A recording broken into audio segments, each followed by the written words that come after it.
ओम श्री गुरुभ्यो नमः। परम पूज्य स्वामी जी और मेरे आयुर्वेद के आचार्य वैद्य हितेश जानी जी के आशीर्वाद से आज हम लोका आयुर्वेद का 26वां सत्र शुरू करने जा रहे हैं। और मैं भगवान से प्रार्थना करूंगी कि वो मेरी वाणी को इतनी शक्ति दे कि मैं आयुर्वेद के महान ऋषियों द्वारा कहे गए स्वास्थ्य सूत्रों को आप तक पहुंचा सकूं। तो हम चर्चा कर रहे थे अन्नपान विधि की। तो आज का जो विषय है हितभुक मीन्स हितकारी भोजन कौन सा होता है। तो उसकी शुरुआत हम एक छोटी सी कहानी से करते हैं। इसी चर्चा में हमने मितभुक और ऋतभुक को तो समझा है, लेकिन हितभुक थोड़ा बड़ा विषय है, तो थोड़ी सी उसकी शुरुआत एक कहानी से करते हैं। भगवान आत्रेय बहुत ही महान ऋषि हैं आयुर्वेद के, और उनको भगवान कहा जाता है क्योंकि वो अवतार एक तरह से माना जाता है उनको आयुर्वेद का। तो उनके शिष्य थे महर्षि अग्निवेश। तो उन्होंने उनसे पूछा एक दिन कि महर्षि आप थोड़ा हितभुक के बारे में, हितकारी पदार्थों के बारे में हमें बताइए। तो चर्चा ऐसे शुरू हुई कि उन्होंने पहले पूछा कि हितकारी पदार्थ कौन से ऐसे हितकारी पदार्थ हैं जो रोग नहीं करेंगे, या फिर पहले आप ये बताइए कि कौन से पदार्थों से, इन पदार्थों से किस तरह के रोग हो सकते हैं। तो हम चर्चा की शुरुआत वहाँ से करते हैं कि जो हितकारी पदार्थ अगर हम सेवन नहीं करेंगे तो कौन कौन से रोग हो सकते हैं।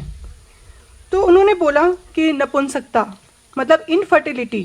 तो आजकल हम देख ही रहे हैं कि हर दूसरे तीसरे कपल को आजकल इनफर्टिलिटी की प्रॉब्लम बहुत ज़्यादा है, जो हमारे यंगस्टर्स हैं उनको।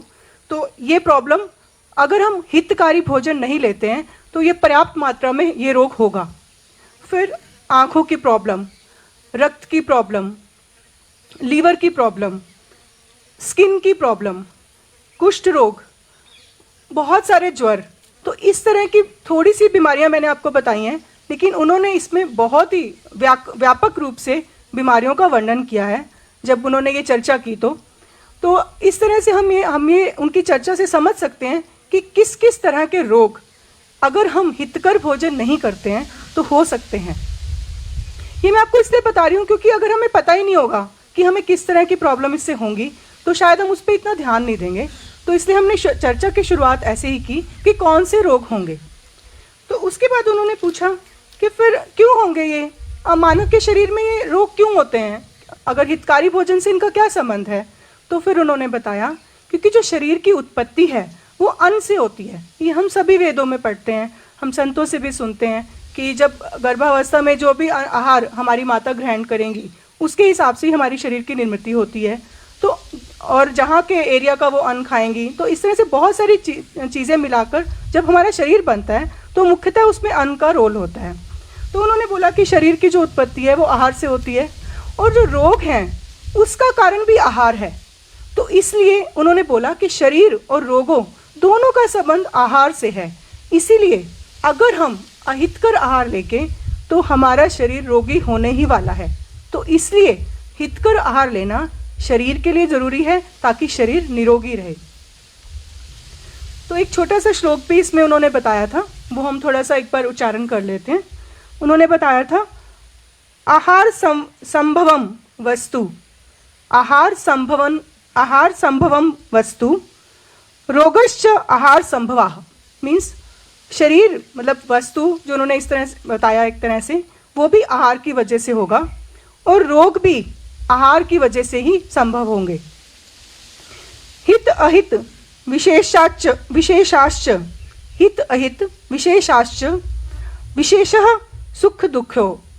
मीन्स और विशेष करके अगर हम हितकारी आहार नहीं लेंगे तो हमें दुख होंगे। सुख तो होंगे अगर हितकारी लेंगे, लेकिन अहितकारी आहार लेंगे तो हमें दुख होंगे, यानी कि हमें रोग होंगे। तो इस तरह से एक श्लोक से उन्होंने ये बताया था थोड़ा सा इसकी साइंस कि शरीर और रोगों का आहार से, हितकारी आहार से क्या संबंध है। तो अब हम मेन बात पे आते हैं।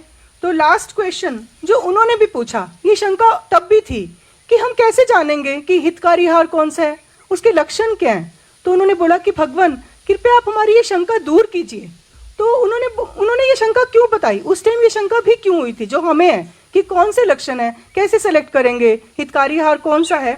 तो उस टाइम भी उन्होंने ये पूछा कि इसमें बहुत सारे अपवाद हैं, ये अपवाद आप दूर कीजिए, ये शंकाएं हमारी दूर कीजिए। क्योंकि उन्होंने कहा एक ही आहार अगर हम कहते हैं कि इस देश में, मतलब कि राजस्थान में अच्छा है, लेकिन महाराष्ट्र में वो तो अच्छा नहीं है, क्योंकि राजस्थान की थाली तो अलग दिखती है, और अगर वही राजस्थान की थाली हम महाराष्ट्र में खाते हैं तो उसका प्रभाव अलग पड़ता है या हितकर नहीं होता है वहाँ के लोगों के लिए। तो इस तरह से मैंने एक एक करके आपको बता रही हूँ कि अगर देश के हिसाब से देखें, या हम अपनी अवस्था के हिसाब से देखें, हम अपनी बॉडी टाइप के हिसाब से देखें, या हम अपने रोगों के हिसाब से देखें, तो एक ही आहार किसी अवस्था में तो बहुत हितकर है और किसी अवस्था में वो अहितकर है।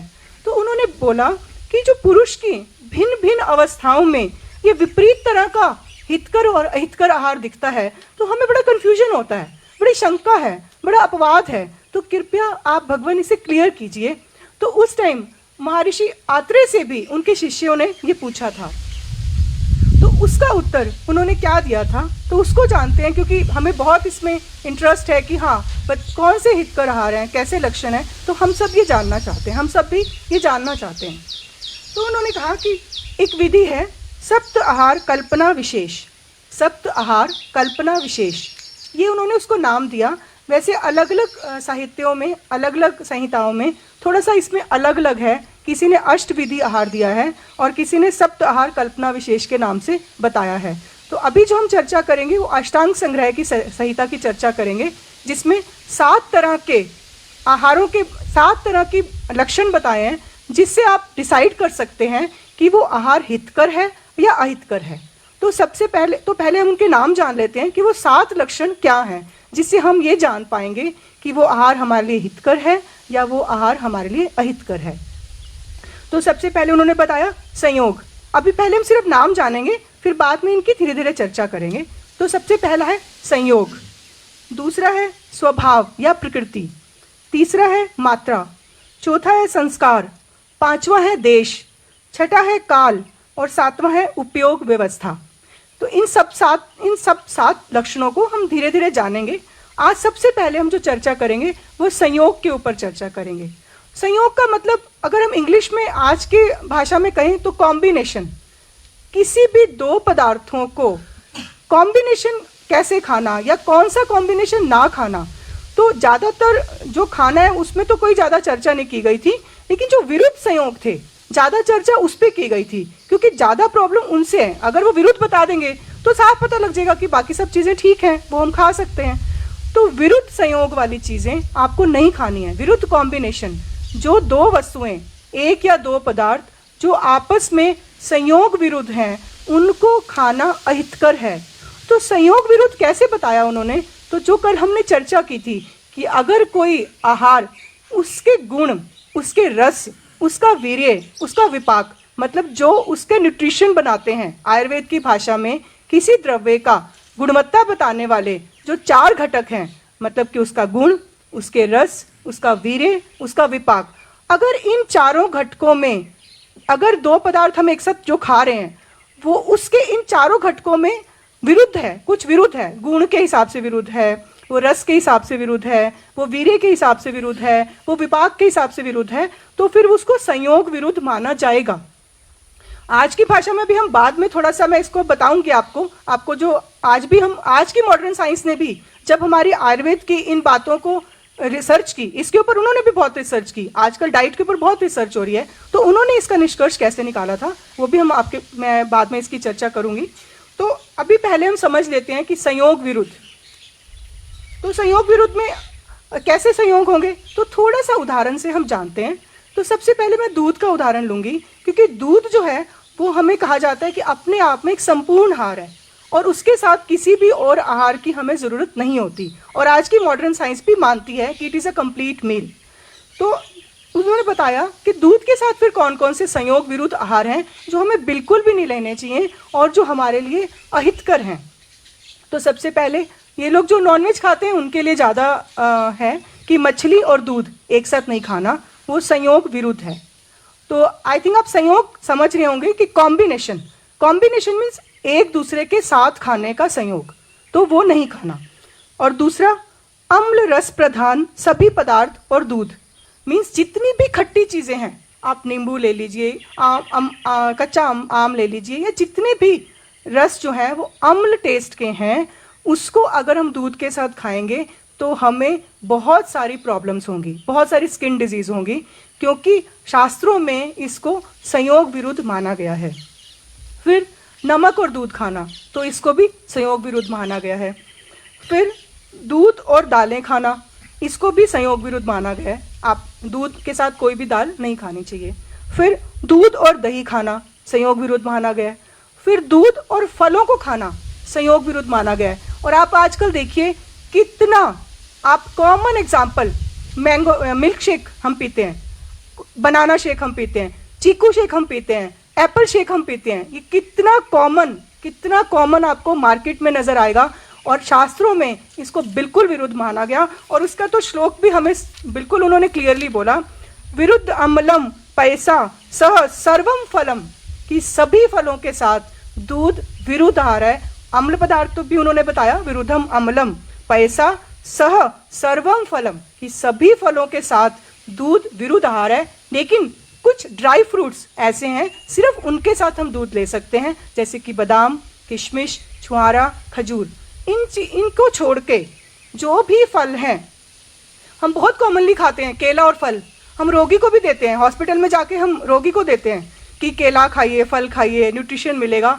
जबकि शास्त्रों में इसको बिल्कुल भी विरुद्ध माना गया, संयोग के हिसाब से विरुद्ध आहार माना गया। और इस तरह से हम स्पाइसी फूड कोई भी खाते हैं तला हुआ, तो उसके साथ दूध नहीं पीना है। इसी तरह से फ्रूट चाट, कितना कॉमन कॉम्बिनेशन हम खाते हैं कि खट्टे फल और मीठे फल मिला के हम फ्रूट चाट बना के खाते हैं, और मार्केट में भी मिलती है, बहुत अवेलेबल। ये एग्जाम्पल मैं सब इसलिए बता रही हूँ क्योंकि ये जो हम आज की इरा में चल रहा है, तो इन पदार्थों को जो विरुद्ध उन्होंने शास्त्रों में 5000 साल पहले बता दिया था। उनको पता था कि इस तरह की गलतियां इंसान टेस्ट के लिए करेगा, क्योंकि हमारा एक तो टेस्ट के लिए करेगा, और प्रज्ञा अपराध भी है कि बुद्धि मानती है पर कभी कभी मन बड़ा चंचल है, तो खाने का मन करता है तो हम खा लेते हैं। तो उन्होंने कहा जितने भी खट्टे और मीठे फल हैं उनको एक साथ नहीं खाना है, क्योंकि वो भी बिल्कुल संयोग विरुद्ध हैं। और एक और बड़ी कॉमन आजकल हम खाते हैं गरम के साथ ठंडा, तो ये भी संयोग विरुद्ध है कि जैसे हम आइसक्रीम खाते हैं और ऊपर से हॉट चॉकलेट डालते हैं। ये अगर आप किसी भी आइसक्रीम पार्लर में आप जाएंगे आज, तो आपको आइसक्रीम देंगे, उसके बाद कभी कभी ब्राउनी के नाम से आती है ब्राउनी आइसक्रीम, उसके ऊपर हम हॉट चॉकलेट, और उसके अंदर ब्रेड भी होती है ब्राउनी में, तो मैदा भी होता है, तो वो बहुत ही ज़्यादा गलत कॉम्बिनेशन है खाने का। और एक और इस तरह से फूड के साथ कोल्ड ड्रिंक हम बहुत ज़्यादा कॉमनली करते हैं। खाना खाते हैं और बोलते हैं कोल्ड ड्रिंक पी लेंगे इसके साथ, तो फूड के साथ कोल्ड ड्रिंक, क्योंकि फूड गर्म खाते हैं हम और कोल्ड ड्रिंक ठंडा है, वो भी संयोग विरुद्ध होता है। तो ये मैंने आज की भाषा में जो हम कर रहे हैं, बहुत कॉमनली कर रहे हैं, उसको ठीक रखने के लिए ये थोड़ा बताया है। और आज की भाषा में जो साइंस है, मॉडर्न साइंस ने भी इस पे रिसर्च की हमारे शास्त्रों की बातों पे, और उन्होंने बोला कि दूध कंप्लीट डाइट है, और इसलिए उन्होंने उसका जो रीज़न बताया साइंटिफिक, उन्होंने ये बताया कि जितने भी खट्टे चीज़ें हैं, जो हम ये इस तरह के फ्रूट्स हैं और खट्टी चीज़ें हैं और जो तली हुई चीज़ें हैं, अगर हम दूध के साथ खाते हैं तो दूध का एसिड लेवल बढ़ जाता है, और इसीलिए हमें एसिडिटी की प्रॉब्लम होगी। और कभी भी अगर आप खाएंगे तो आप खुद भी फील करेंगे कि जब हम ऐसे कॉम्बिनेशन खाते हैं तो थोड़ा हमें वॉमिटिंग की फीलिंग आती है, वो हमें पच नहीं रहा होता, पर हम ज़बरदस्ती उसको पचाते हैं, कभी एसिडिटी की दवाई खाकर, कभी जेलोसिल पीकर, या कभी कुछ इस तरह के चूरन खाकर, फिर हमें उसे पचाना पड़ता है। तो एक्चुअली हमारी बॉडी भी उसको बता रही होती है कि ये संयोग ठीक नहीं है, लेकिन कहीं ना कहीं शायद प्रज्ञा अपराध की वजह से हम उसको खाते हैं। तो अभी हमने आज एक जो हमारा पूरा सप्त आहार कल्पना विशेष है, उसमें हमने एक कड़ी को जाना है कि संयोग विरुद्ध आहारों के बारे में जो हितकर नहीं होते हैं। तो कल हम बाकी के बारे में चर्चा करेंगे। इसी के साथ स्वामी जी के चरणों में प्रणाम। हरिओम तत्सत। धन्यवाद स्वामी जी।